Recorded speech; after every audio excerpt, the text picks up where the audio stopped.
चलिए,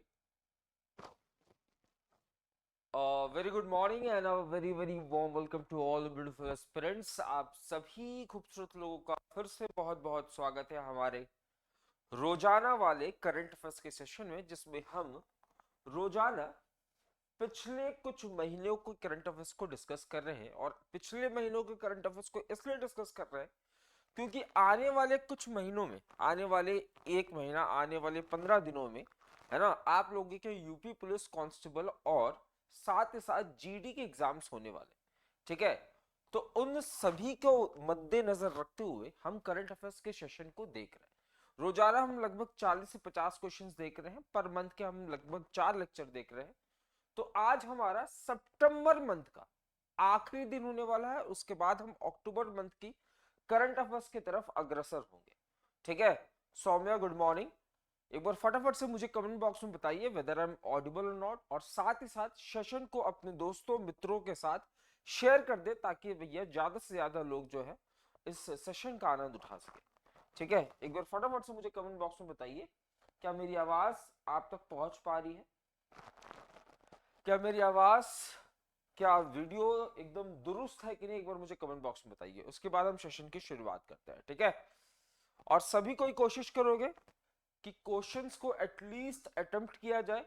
ठीक है, एटलीस्ट क्वेश्चंस को अटेम्प्ट किया जाए। चलिए बढ़ते हैं, the very first question of today session. पहला क्वेश्चन आपके सामने क्या कह रहा है? कह रहा है हाल ही में अजीत मोहंती, चलिए, कह रहे हैं हाल ही में अजीत मोहंती जी, अजीत मोहंती के बाद बार के नए निदेशक के रूप में किसे नियुक्त किया गया है? आपसे अगर पूछे, बहुत सही, लक्ष्य सोनी, बहुत सही। अगर मैं आपसे पूछूं अजीत मोहंती, तो भैया ये पहले डायरेक्टर थे या निदेशक थे कहां पे? बाबा एटॉमिक रिसर्च सेंटर, है ना, बाबा एटॉमिक रिसर्च सेंटर के क्या थे भैया? पहले डायरेक्टर थे या निदेशक पद पे नेतृत्व थे। अब भैया क्या हुआ है? अब इनका क्या हो गया भैया? इनका हो गया रिटायरमेंट, है ना, ये क्या हो गए हैं? रिटायर हो गए हैं। और इनकी जगह किसने ली है बच्चा? जल्दी बताओ, इनकी जगह किसने ली है? अजीत मोहंती जी की जगह किसने लिया है? तो लिख लेना, विवेक बाशिन जी ने। किसने लिया है? विवेक बाशिन जी ने। तो याद रखिएगा, नए बार के जो डायरेक्टर हो जाएंगे वो कौन हो जाएंगे? विवेक बाशिन। ठीक है, बार के नए डायरेक्टर के रूप में विवेक बाशिन। किसकी जगह? अजीत मोहंती जी की जगह। किसकी जगह? अजीत मोहंती। बार्क के संस्थापक के रूप में कौन जाने जाते हैं? तो बार्क के संस्थापक के रूप में भैया, या बार्क के फाउंडर के रूप में होमी जहांगीर बाबा जाने जाते हैं। होमी जहांगीर बाबा। ठीक है, इन्हें बार्क का संस्थापक भी कहा जाता है। आगे आपसे पूछा है भारत ने किस तारीख को ऑपरेशन पोलो की 75वीं वर्षगांठ मनाई? भैया ऑपरेशन पोलो, बहुत सही, ऑपरेशन पोलो की 75वीं वर्षगांठ। अच्छा, ऑपरेशन पोलो किस राज्य से संबंधित है, मुझे कौन बताएगा? ऑपरेशन पोलो किस राज्य से संबंधित है, मुझे क्या कौन बताएगा? याद रखना बच्चा, ये जो ऑपरेशन पोलो है, ऑपरेशन पोलो है ना, ये ऑपरेशन पोलो हमने कब चलाया था? 1948 में। कब चलाया था? 1948। और वो दिन कौन सा था? 13 सितंबर। हमने ये ऑपरेशन पोलो क्यों चलाया था बच्चा? ये हमने चलाया था हैदराबाद के अंदर, है ना। ये ऑपरेशन पोलो हमने कहा चलाया था? हैदराबाद के अंदर चलाया था, 13 सितंबर 1948 के। 13 सितंबर 1948 को हमने ऑपरेशन पोलो चलाया था।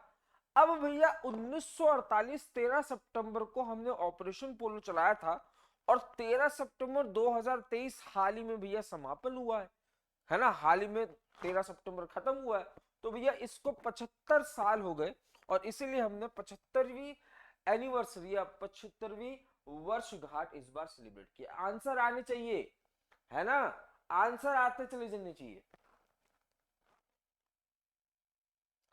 वॉल्यूम बढ़ा दीजिए सर।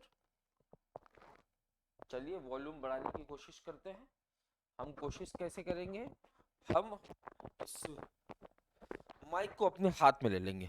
अगला प्रश्न, अगला प्रश्न कह रहा है एशियाई खेल 2023 में भारत ने किस खेल स्पर्धा में 41 साल के बाद स्वर्ण पदक जीता है भैया।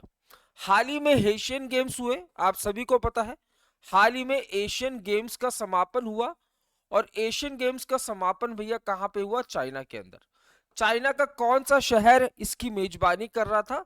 तो आप कहोगे सर होंगजू। बड़ा गजब का नाम है, होंगजू शहर जो है इसकी मेजबानी कर रहा था। आपके मन में प्रश्न आएगा कि भैया पदक तालिका पे नंबर 1 पे कौन है बच्चा? पदक तालिका पे नंबर 1 पे चाइना रहा, नंबर 4 पे भैया भारत रहा। अगर आपसे पूछा जाए कि इस बार एशियन गेम्स का ये कौन सा संस्करण था गुरुजी, तो इस बार इसका ये 19वां संस्करण था। इस बार ये इसका 19वां संस्करण था। आपसे क्या पूछा है? आपसे पूछा है कि भैया एशियन गेम्स 2023 में 41 साल के बाद किसी स्पोर्ट्स में हमने क्या जीता है? गोल्ड मेडल जीता है। तो भैया ये बहुत बड़ी बात है, 41 साल के बाद जीता है। तो याद रखिएगा, 41 साल के बाद हमने जो ये गोल्ड जीता है बच्चा, हमने जो ये गोल्ड जीता है, ये हॉर्स राइडिंग में जीता है। किस में जीता है? हॉर्स राइडिंग में, है ना। हॉर्स राइडिंग में प्यारे बच्चों हमने क्या जीता है? गोल्ड मेडल जीता है। और ये हमने 41 साल के बाद जीता है। क्लियर है बात? 41 साल के बाद जीता है। कमेंट बॉक्स में कोई सा लल्ला मुझे बताओ, कमेंट बॉक्स में कोई सा शेर, कोई सी शेरनी मुझे बताएंगे भैया, जिनकी तैयारी बहुत ज्यादा दुरुस्त चल रही है, कि आने वाला जो एशियन गेम्स है वो होगा 2026 में। इसकी मेजबानी कौन करेगा? देखते हैं जरा, इसकी मेजबानी कौन करने वाला है? कमेंट बॉक्स में फटाफट छाप देंगे। 2026 वाली एशियन गेम्स की मेजबानी कौन करेगा? देखते हैं भैया किसकी नींद खुल चुकी है ना, किसकी नींद खुल चुकी है। हाल ही में बांध सुरक्षा बच्चा, बांध सुरक्षा पर अंतरराष्ट्रीय सम्मेलन का उद्घाटन किसने किया? हाल ही में international conference of dam safety, है ना, इसका उद्घाटन किसके द्वारा किया गया? तो याद रखना, हमारे देश के उप महामहिम या हमारे देश के वाइस प्रेसिडेंट, है ना, हमारे देश के वाइस प्रेसिडेंट के रूप में आपको कौन देखने को मिलेंगे? आजकल बहुत ज्यादा चर्चा में है ये, तो जगदीप धनखड़ जी। कौन देखने को मिलेंगे? जगदीप धनखड़ जी। और इनके द्वारा जयपुर शहर के अंदर, इनके द्वारा जयपुर शहर के अंदर बच्चा एक कॉन्फ्रेंस को उद्घाटित किया गया, एक कॉन्फ्रेंस को स्टार्ट किया गया। जो कॉन्फ्रेंस भैया किसके ऊपर बात करेगा? तो भैया डैम्स की सुरक्षा के ऊपर, बांधों की सुरक्षा के ऊपर बात करेगा। आंसर आ रहा है आशुतोष पांडे जी का। पांडे जी लपेट दिया आपने। पांडे जी ने कहा बच्चा, पांडे जी ने कहा कि सर गुरुजी 2026 वाली एशियन गेम्स की मेजबानी जो है वो जापान करेगी। बहुत सही बच्चा, छाप लेना, एशियन गेम्स की मेजबानी 2026 में जापान करेगी। बहुत सही लक्ष्य सोनी, बहुत सही जगदीप धनखड़ जी। ठीक है, हमारे उप महामहिम, है ना, उप महामहिम। अगला प्रश्न, गुरुजी ये बताइए 53 नंबर वाला दादा साहब फाल्के पुरस्कार 2021 से किससे सम्मानित किया? तो गुरुजी मुझे क्वेश्चन पढ़ के एक बात तो समझ में आ गई कि साल 2023 में जो दादा साहेब फाल्के अवार्ड दिया गया, गुरुजी जो दादा साहेब फाल्के अवार्ड दिया गया, ये इसका कौन सा नंबर वाला संस्करण था? ये इसका 53वां नंबर वाला संस्करण, 53वां नंबर वाला संस्करण था। एक बात तो मुझे समझ में आ गया, ये अवार्ड दिया किसको गया? तो छापो जरा, ये अवार्ड दिया गया है बच्चा किसको? तो देखो दिया गया 2023 में, पर दिया कौन सा गया है? 2021 वाला वहीदा रहमान जी को। किसको दिया गया है? वहीदा रहमान जी को। गुरुजी मन में प्रश्न आ रहा है, क्या मैं आपसे पूछ लूं? अरे पूछ लो भैया। प्रश्न आ रहा है गुरुजी कि सबसे पहला दादा साहेब फाल्के अवार्ड किसको दिया गया था? तो भैया सबसे पहला दादा साहब फाल्के अवार्ड जो है ये देविका रानी जी को दिया गया था। किसको दिया गया था? देविका रानी जी को दिया गया था। आप में से कोई तुक्का मार ले, कोई याद कर ले। वहीदा रहमान, बहुत सही। आशुतोष पांडे लपेट रहे हो। कोई तुक्का मार ले, कोई याद कर ले कि वो कौन सा साल था जब देविका रानी को पहला दादा साहेब फाल्के अवार्ड से सम्मानित किया गया था।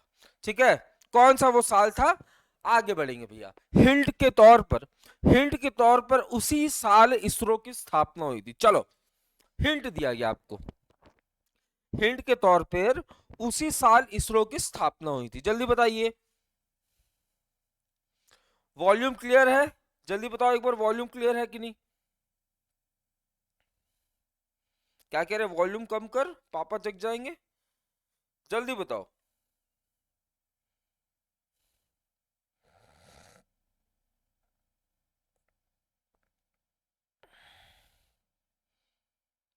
देविका रानी जी तो मैंने बता दिया। आपको क्या बताना मैंने बोला, आपको मैंने बोला कि भैया किस साल उनको इस पुरस्कार से नवाजा गया था। तो याद रखना, देविका रानी जी को 1969 में सबसे पहला दादा साहेब फाल्के अवार्ड से नवाजा गया था, और इसी समय इसरो की भी स्थापना हुई थी, इंडियन स्पेस रिसर्च ऑर्गेनाइजेशन। हाल ही में भारत को किस कंपनी से C295 विमान उपलब्ध कराए गए हैं? कौन सा वो कंपनी है जिसने भारत को C295 विमान जो है ये उपलब्ध कराया है?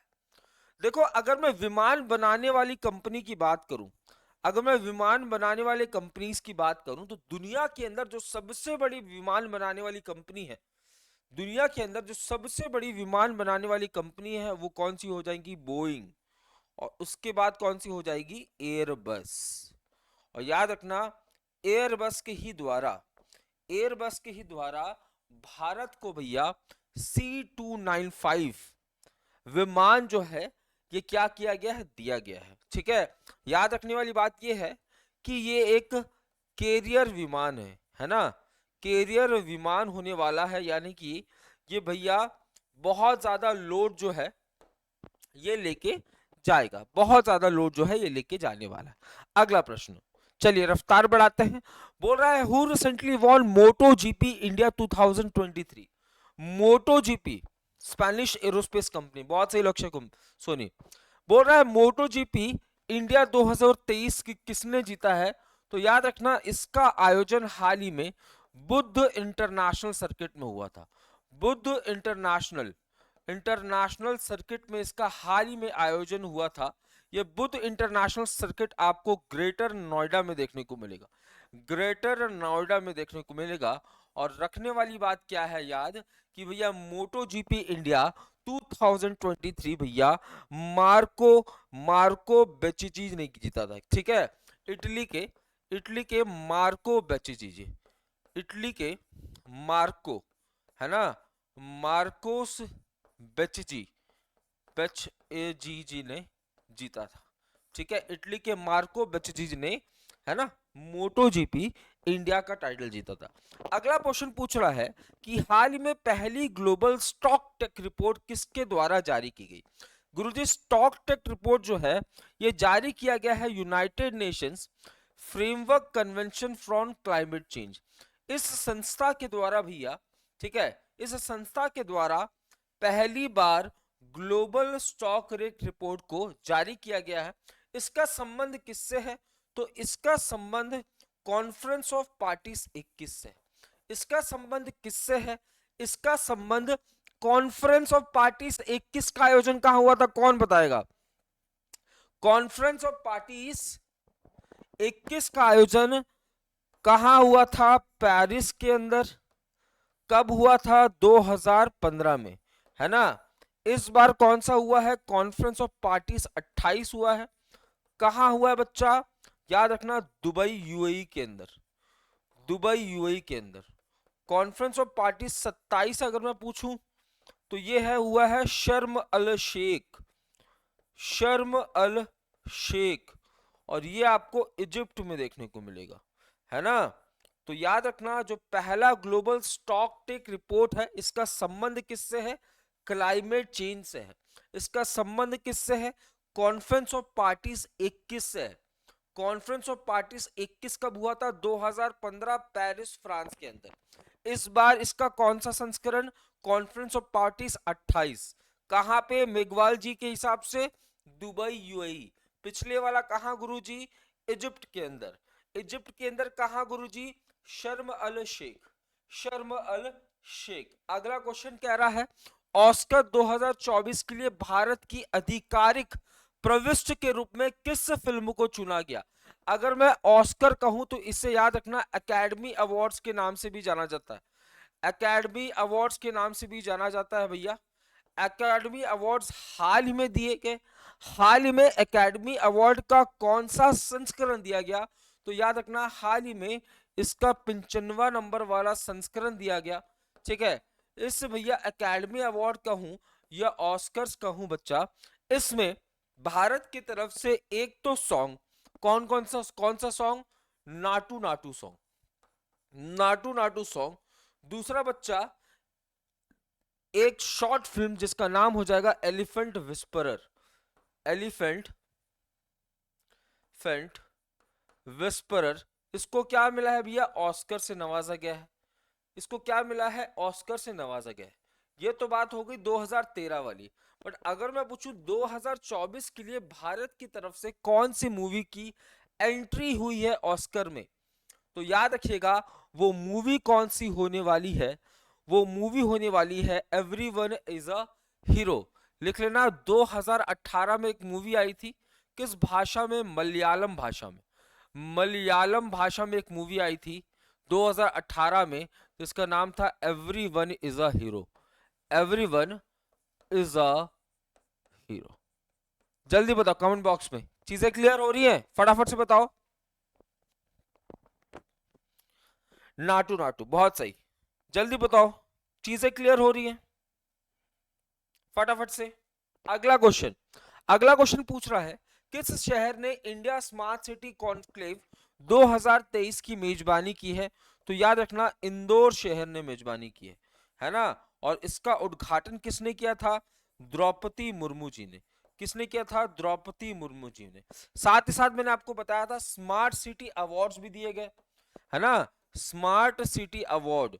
तो स्मार्ट सिटी अवार्ड जो है ये किसको मिला है? तो भैया स्मार्ट सिटी अवार्ड में नंबर 1 शहर भी कौन हो जाएगा? इंदौर हो जाएगा। ठीक है, नंबर 2 शहर कौन सा हो जाएगा?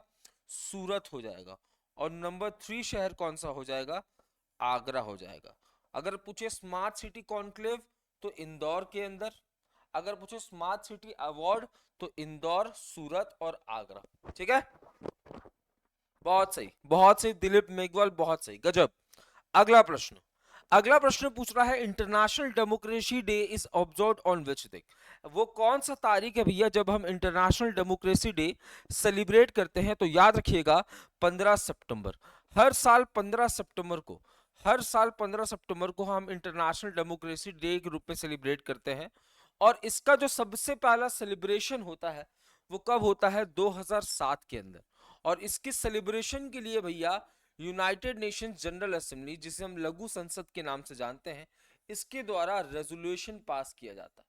इसके द्वारा एक रेजोल्यूशन पास किया जाता है और जिसके बाद हम 15 सितंबर को इस दिवस के रूप में सेलिब्रेट करते हैं। बहुत सही दिलीप मेघवाल, अकेला लपेटे हो तुम। प्रोजेक्ट अभिनंदन। प्रोजेक्ट अभिनंदन किसके द्वारा बच्चा? तो याद रखना एयर इंडिया के द्वारा। एयर इंडिया बच्चा, एयर इंडिया जो है इसके द्वारा प्रोजेक्ट अभिनंदन। अच्छा मैं पूछूं प्रोजेक्ट अभिनंदन के अंदर कौन सी कंपनीज की शेयर है? तो यहाँ पे टाटा ग्रुप का शेयर देखने को मिलेगा। साथ ही साथ यहाँ पे आपको विस्तारा एयरलाइंस का शेयर भी देखने को मिलेगा। और प्रोजेक्ट अभिनंदन जो है ये क्यों लॉन्च किया गया है? तो प्रोजेक्ट अभिनंदन को लॉन्च करने के पीछे रीजन क्या है? तो अपने जो पैसेंजर्स हैं उनकी जर्नी को और ज्यादा बेहतर बनाना, पैसेंजर्स की जर्नी को बेहतर बनाना ये इसका मेन उद्देश्य। क्लियर बात? बेहतर बनाना, बहुत सही दिलीप मेघवाल, गजब। बेहतर बनाना इसका मेन उद्देश्य होने वाला है। अगला प्रश्न की तरफ बढ़ते हैं। हाल ही में ग्लोबल इनोवेशन इंडेक्स 2023 का कौन सा संस्करण जारी किया गया? है ना, एक इंडेक्स को जारी किया गया। ये इंडेक्स क्या कहता है? ये इंडेक्स कहता है कि भैया मैं ये देखना चाहूंगा कि दुनिया के अंदर ऐसे कौन से देश हैं जो कि नवीकरण के लिए काम करते हैं, है ना? इनोवेशन को हम हिंदी में क्या कहते हैं? नवीकरण कहते हैं। तो ऐसे वो देश जो कि नवीकरण के लिए काम करते हैं उसके ऊपर इस रिपोर्ट को जारी किया गया है, जिसने नवीकरण के मामले में नंबर 1 पे कौन सा है भैया देश? सिंगापुर है। नवीकरण के मामले में नंबर 1 पे कौन सा देश होने वाला है भैया? सिंगापुर होने वाला है। और नंबर 40 पे भैया कौन सा देश होने वाला है? भारत होने वाला है। इस इंडेक्स में टोटल कितने देश हैं? टोटल 132 देश यहाँ पे आपको शामिल है ना। बट क्वेश्चन आपसे क्या पूछा है कि ये इसका कौन सा संस्करण है? ये इसका याद रखना बच्चा, ये इसका 16वां संस्करण जो है रिलीज किया गया। ये इसका 16th एडिशन है। कौन सा संस्करण था? 16th एडिशन है। क्लियर बात। अगला पूछ रहा है सरपंच संवाद। हाल ही में किस राज्य के द्वारा सरपंच संवाद नाम का एप्लीकेशन को लॉन्च किया गया? सोच के देखो, सरपंच संवाद नाम का एप्लीकेशन क्यों लॉन्च किया होगा? ताकि लोकल बॉडीज के अंदर अच्छा कम्युनिकेशन, है ना, अच्छा कम्युनिकेशन हो। और जब बेहतर कम्युनिकेशन होगा तो बेहतर काम होगा, लोग संतुष्ट होंगे। तो याद रखना, असम के गवर्नर के द्वारा, असम के गवर्नर के द्वारा, और गवर्नर के रूप में आपको कौन देखने को मिलेंगे? गुलाब चंद कटारिया। गुलाब चंद कटारिया, इनके द्वारा भैया इस एप्लीकेशन को लॉन्च किया गया जिसका नाम हो जाएगा सरपंच संवाद। ठीक है, सरपंच संवाद। आगे पूछा है हरित क्रांति के जनक, हरित क्रांति के जनक के रूप में किसे जाना जाता है जिनकी हाल ही में 98 वर्ष की आयु में भैया निधन हो गया? तो वो कौन हो जाएंगे? M S Swaminathan. M S Swaminathan ji को प्यारे बच्चों father of green revolution India के नाम से जानते हैं, है ना। हरित क्रांति के जनक के रूप में हम किसे जानते हैं? तो एम एस स्वामीनाथन जी को, है ना। इनके नाम से एक अवार्ड भी दिया जाता है बच्चा, याद रखना, इनके नाम से एक अवार्ड भी दिया जाता है, स्वामीनाथन अवार्ड। स्वामीनाथन अवार्ड, ठीक है, स्वामीनाथन अवार्ड। और ये स्वामीनाथन अवार्ड साल 2023 के अंदर किसको मिला है? तो हरियाणा की एक यूनिवर्सिटी को, है ना, हरियाणा की एक यूनिवर्सिटी को यह अवार्ड मिला है। साथ ही साथ मुझे बताओ कमेंट बॉक्स में, एक व्यक्ति है जिनको भी ये अवार्ड मिला है? एम एस स्वामीनाथन, बहुत सही, एम एस स्वामीनाथन। एक व्यक्ति है जिनको भी ये अवार्ड मिला है, वो कौन हो जाएंगे? तो यहीं पे लिख लो भैया, बी आर काम्बोज। यहीं पे लिख लेना, बी आर काम्बोज। अगला प्रश्न, अगला प्रश्न पूछ रहा है भारत के पहले मानचित्र कला संग्रहालय का उद्घाटन किस राज्य में किया गया है? मानचित्र कला, है ना, मानचित्र कला यानी कि मैप से रिलेटेड कुछ चीजें हैं। तो इसका उद्घाटन कहां पे किया गया है? मसूरी के अंदर, मसूरी के अंदर। और मुझे लगता है आप में से सभी बता देंगे कि मसूरी जो है कहां पे है? उत्तराखंड में है। कहां पे है? उत्तराखंड में है। अगला पूछा है who won the title of Miss Earth India 2023? Miss Earth India का खिताब किसके द्वारा जीता गया? फटाफट से बताओ, मिस अर्थ का खिताब किसके द्वारा जीता गया? तो कौन, देखते हैं कौन बताता है। मिस अर्थ का खिताब किसके द्वारा जीता गया है? तो वो कौन हो जाएगी? प्रिया सेन। कौन हो जाएगी? प्रिया सेन। आगे पूछा है किस राज्य ने पंचायत जैसे स्थानीय निकायों में ओबीसी के लिए 27% आरक्षण की घोषणा की है? तो हाल ही में क्या हुआ भैया? गुजरात के द्वारा, गुजरात के द्वारा अपने लोकल बॉडीज में, देखो गुजरात के अंदर पहले क्या हुआ करता था कि लोकल बॉडीज में सिर्फ 10% रिजर्वेशन हुआ करता था, है ना। और अब यहाँ पे जो रिजर्वेशन है इसको बढ़ा के 27% कर दिया गया। तो कहां कर दिया है? गुजरात के अंदर। अगला प्रश्न, अगला प्रश्न पूछा है अक्टूबर 2023 में राजस्थान में कितने और जिले बनाने की घोषणा की गई है? तो भैया ये घोषणा किसने किया था? अशोक गहलोत जी ने। किसने किया था? अशोक गहलोत जी ने किया था। और इन्होंने तीन और डिस्ट्रिक्ट्स जो है यहाँ पे बनाने की घोषणा की थी। अगर 3 डिस्ट्रिक्ट बन जाएंगे तो टोटल डिस्ट्रिक्ट की संख्या कितनी हो जाएगी?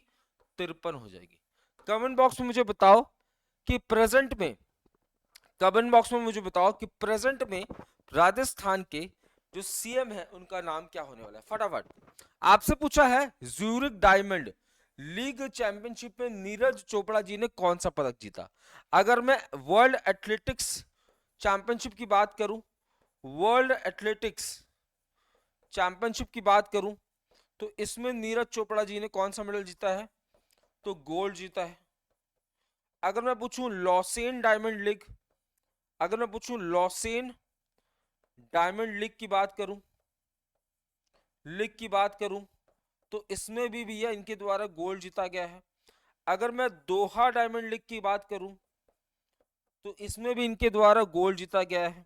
बट अगर मैं ज्यूरिख डायमंड लीग की बात करूं, तो यहां पे Neeraj Chopra G silver medal जीत रहे हैं।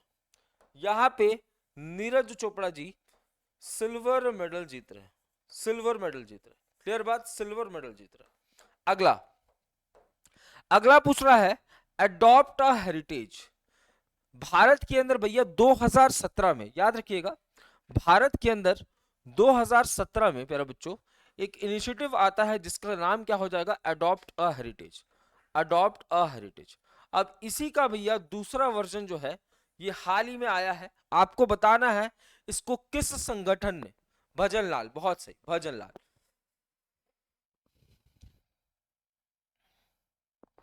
है ना। आपको बताना है भारत के अंदर 2017 में एक इनिशिएटिव आता है बच्चा जिसका नाम हो जाएगा अडॉप्ट अ हेरिटेज। इसमें क्या होगा, जैसे ताजमहल है, सपोज मैं अंबानी हूं, तो अंबानी क्या करेगा, 5 साल के लिए, 3 साल के लिए, 2 साल के लिए ताजमहल को अपने अंडर में ले लेगा, उसकी देख रेख करेगा, है ना, उसकी देख रेख करेगा। तो बेसिकली अडॉप्ट अ हेरिटेज, जितने भी हमारे ऐसे हेरिटेज साइट्स हैं उनको कंजर्व करने के लिए ऐसे इनिशिएटिव्स लिए जा रहे हैं। तो अडॉप्ट अ हेरिटेज 2.0 जो है किस संगठन के द्वारा, तो याद रखना ये कौन सा हो जाएगा भैया? तो आर्कियोलॉजिकल सर्वे ऑफ इंडिया यानी कि ASI, archaeological survey of India के द्वारा बच्चा इसको लॉन्च किया गया है। ठीक है, किसको? तो अडॉप्ट अ हेरिटेज 2.0। पूछा है who has been appointed as a brand ambassador of Swaraj tractors. Swaraj tractors के ब्रांड एम्बेसडर के रूप में आपको कौन देखने को मिलेंगे? याद रखना महेंद्र सिंह धोनी। कौन देखने को मिलेंगे? महेंद्र सिंह धोनी आपको यहां पे देखने को मिलेंगे। अगला प्रश्न कह रहा है, अगला प्रश्न कह रहा है which city recently hosted international aerospace conference. हाल ही में किस शहर ने अंतरराष्ट्रीय एरोस्पेस सम्मेलन की मेजबानी की? याद रखने वाली बात है, इसका इनॉग्रेशन किसने किया? तो इसका इनॉग्रेशन किया भारत के एविएशन मिनिस्टर कौन हो जाएंगे? ज्योतिरादित्य सिंधिया, ज्योतिरादित्य सिंधिया जी के द्वारा इसका इनॉग्रेशन किया गया। बट अगर मैं पूछूं इसका आयोजन कहां पे हुआ था बच्चा, तो याद रखना इसका आयोजन हुआ था ग्वालियर मध्य प्रदेश के अंदर। कहां पे? ग्वालियर मध्य प्रदेश के अंदर, ग्वालियर मध्य प्रदेश के अंदर इसका आयोजन हुआ था। अगला प्रश्न पूछ रहा है global finance central bankers report 2023 के अकॉर्डिंग किस देश के सेंट्रल बैंक गवर्नर को A+ रेटिंग मिला? है ना भैया, ऐसा कौन सा देश का, कौन सा देश का सेंट्रल बैंक का गवर्नर है, कौन से देश के सेंट्रल बैंक का गवर्नर है? जैसे भारत की अगर मैं बात करूं, तो भारत के अंदर सेंट्रल बैंक है, बिल्कुल है। भारत का सेंट्रल बैंक क्या कहलाता है? तो रिजर्व बैंक ऑफ इंडिया। तो रिजर्व बैंक ऑफ इंडिया के गवर्नर कौन है? शक्तिकांत दास, शक्तिकांत दास। तो हाल ही में भैया ग्लोबल फाइनेंस के द्वारा दुनिया के अंदर जितने भी सेंट्रल बैंक है उनके गवर्नर्स को रेटिंग दिया गया है। भैया जैसे आपको रिपोर्ट कार्ड दिया जाता है स्कूल में, A+, B+, C+, वैसे ही दुनिया के अंदर जितने भी सेंट्रल बैंक है और उनमें जो गवर्नर्स हैं उनमें सबसे बेहतरीन गवर्नर का अवार्ड जो है वो A+ रेटिंग किसको मिला है? शक्तिकांता दास। एक और बात याद रख लेना, साल 2023 की न्यूज है क्या, कि बेस्ट सेंट्रल बैंक गवर्नर का अवार्ड भी इन्हीं को मिला है। बेस्ट सेंट्रल बैंक गवर्नर का अवार्ड भी शक्तिकांता दास जी को मिला है। और बेस्ट सेंट्रल बैंक का अवार्ड यूक्रेन के सेंट्रल बैंक को। ठीक है, Gujjar creator, hi sir, GK भी, जीके की क्लासेस ऑलरेडी चल रही है बच्चा, है ना। और मैं कोशिश करता हूं कि स्टैटिक के क्वेश्चंस जो है वो शाम को 10 मिनट के लेक्चर में लेके आऊं। आगे पूछ रहा है who recently launch Mahendragiri. Mahendragiri को किसने लॉन्च किया? महेंद्रगिरी है क्या भैया? तो महेंद्रगिरी प्रोजेक्ट 17A का 7वां स्टील्थ फ्रिगेट है। फिर से मैंने कहा कि हाल ही में प्रोजेक्ट 17A का 7वां स्टील्थ फ्रिगेट, जिसे हम महेंद्रगिरी के नाम से जानते हैं, इसको किसके द्वारा लॉन्च किया गया? तो जगदीप धनखड़ जी की वाइफ, जगदीप धनखड़ जी की वाइफ का नाम क्या हो जाएगा? सुदेश धनखड़। किसके द्वारा? सुदेश धनखड़, सुदेश धनखड़। ये कौन हो जाएंगी? जगदीप धनखड़ जी की वाइफ। ठीक है। बोल रहा है which company recently launch a mobile application, जिसका नाम हो जाएगा शेयर मार्केट। इसको कौन लॉन्च कर रहा है?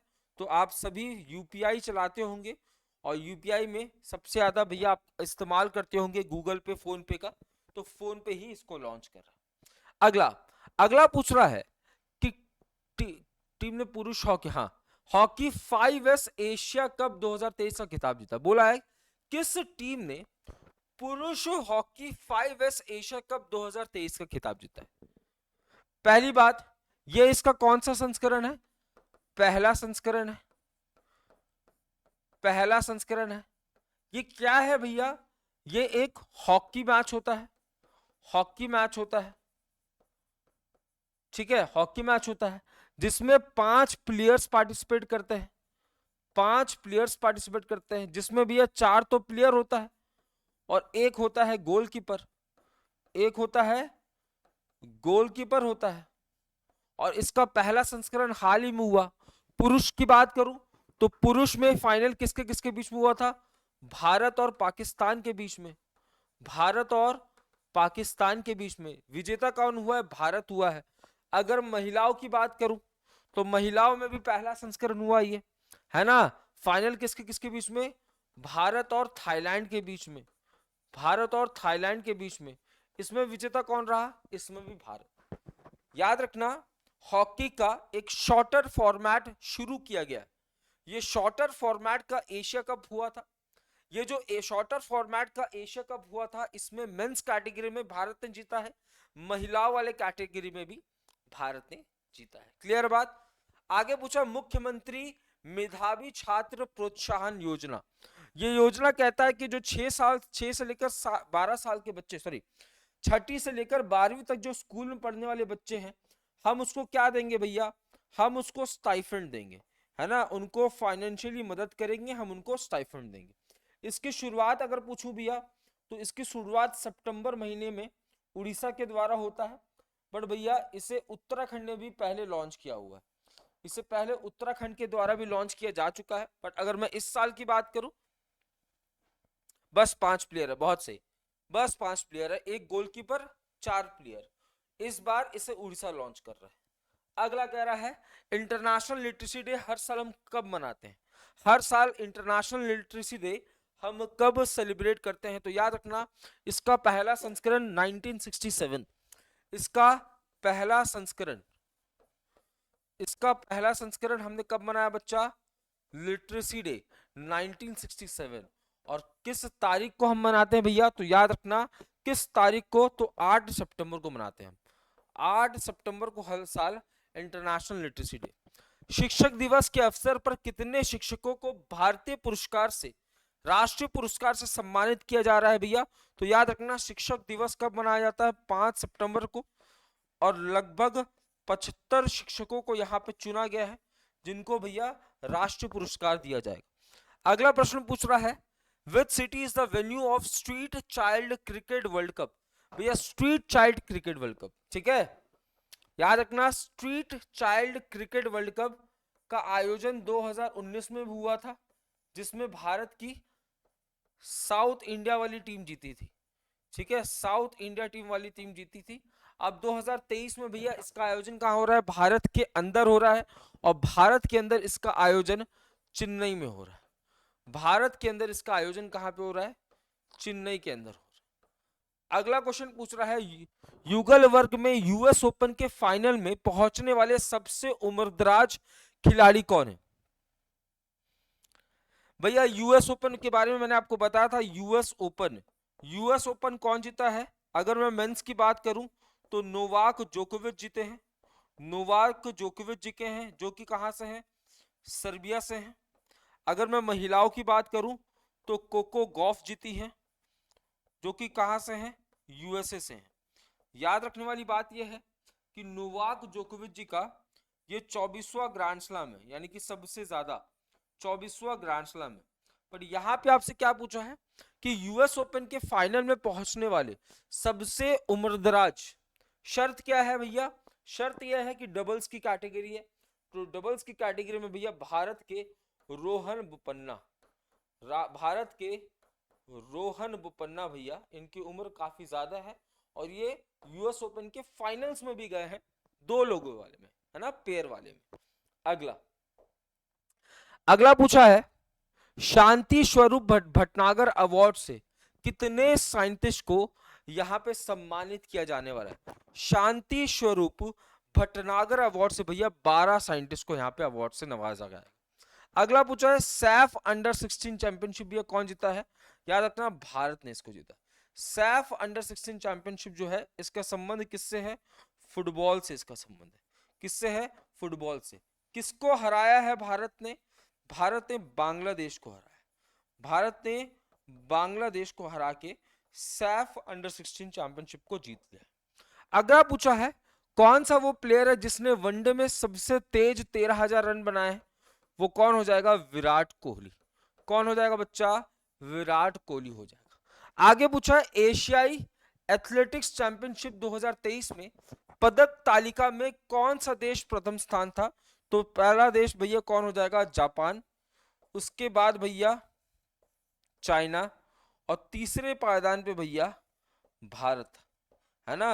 ये क्या है, ये है भैया Asian athletics championship. Asian athletics championship में भैया भारत का स्थान तीसरा हो जाएगा, भारत के कुल पाल 27 मेडल से। अगला अगला पूछ रहा है मत्स्य 6000।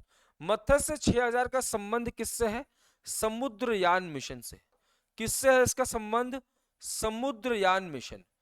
भैया जैसे चंद्रयान है चंद्रमा के लिए, वैसे ही समुद्र की गहराइयों तक जाके भैया, समुद्र की गहराई पे जाके वहां पे जो मिनरल्स पाए जाते हैं, वहां का जो एक्वाटिक लाइफ है, इसके बारे में पता लगाने के लिए जो मिशन है वो कौन सा है, तो वो है मत्स्य 6000, या मैं कहूं समुद्रयान। व्हीकल का नाम क्या है, मत्स्य 6000। बोला है in which country India announce to open its embassy. हाल ही में भारत ने किस देश के अंदर अपनी दूतावास को खोलने की बात कही है। कमेंट बॉक्स में आंसर बताइए भैया, कमेंट बॉक्स में फटाफट से आंसर बताइए।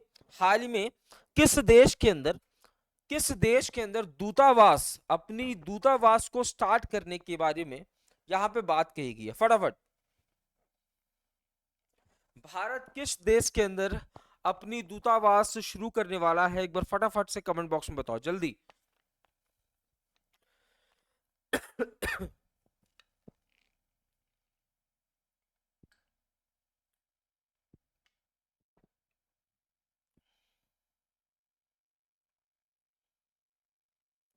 जल्दी बताइए।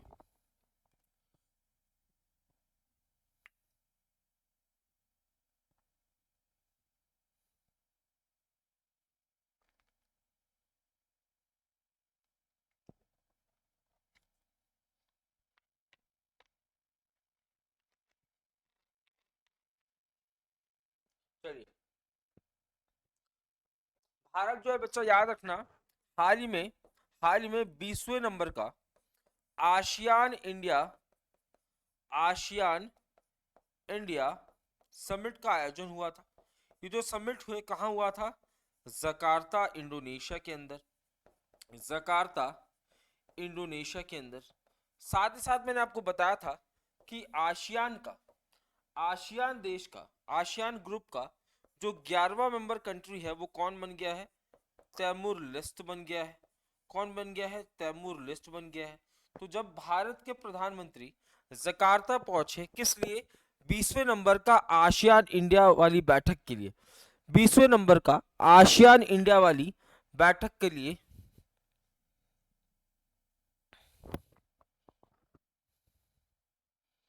है ना, 20वें नंबर का आसियान इंदौर इंडिया की बैठक के लिए जब नरेंद्र मोदी जी जकार्ता पहुंचे तो वहां पे उन्होंने डिसीजन लिया कि आसियान का जो सबसे नया वाला मेंबर है यानी कि तैमूर लिस्ट। ठीक है, तैमूर लिस्ट। यहाँ पे हम अपनी क्या खोलेंगे, एम्बेसी को स्टार्ट करेंगे। आज के दो आखिरी क्वेश्चन देख लेते हैं। हाल ही में कलाइग्नर मगलेर उर्मई थुगाई थिथम यानी कि वुमेन बेसिक इनकम स्कीम को हाल ही में किसके द्वारा शुरू किया गया, तो याद रखना तमिलनाडु के द्वारा, तमिलनाडु के द्वारा। ठीक है, अगला पूछ रहा है, हाल में किस रेलवे स्टेशन का नाम बदलकर शहीद कैप्टन तुषार महाजन रेलवे स्टेशन रखा गया? फटाफट, कौन सा रेलवे स्टेशन का नाम चेंज कर कर शहीद शहीद कैप्टन तुषार महाजन के नाम से रखा गया? तो याद रखना उधमपुर। उधमपुर रेलवे स्टेशन आपको कहां देखने को मिलेगा, जम्मू एंड कश्मीर। और अब ये जो उधमपुर रेलवे स्टेशन है, ये किस नाम से जाना जाएगा, तो शहीद कैप्टन तुषार मेहता के नाम से। ठीक है, राम राम सभी को। ठीक है, तो ये आज के कुछ क्वेश्चंस थे जो कि आपके एग्जाम के पॉइंट ऑफ व्यू से बहुत ज्यादा इंपॉर्टेंट है। याद रखिएगा, ये क्वेश्चंस कौन से मंथ के थे, तो सितंबर मंथ के। सितंबर मंथ का आज कौन सा पार्ट था करंट अफेयर्स का, तो चौथा पार्ट था। हमने पहले पार्ट में लगभग 40-50 क्वेश्चन देखे, दूसरे में 50, तीसरे में 50 और चौथे में लगभग 40 क्वेश्चन देखे, यानी कि हमने लगभग 200 क्वेश्चन सितंबर मंथ से ऑलरेडी देख लिए। ठीक है, अब कल मॉर्निंग 8 बजे हम आपसे मिलेंगे अक्टूबर मंथ के करंट अफेयर्स। अक्टूबर मंथ में जितने भी इंपॉर्टेंट करंट अफेयर्स है उन क्वेश्चंस को मैं आपके सामने लेके आऊंगा। साथ ही साथ शाम को 5:30 बजे हमेशा की तरह जो 10 मिनट का हम स्टैटिक जीके का टॉपिक वाइज सेशन देख रहे हैं उसको देखेंगे भैया। तब तक सर आपने मेरे कमेंट का रिप्लाई नहीं दिया, कार्तिक योगी।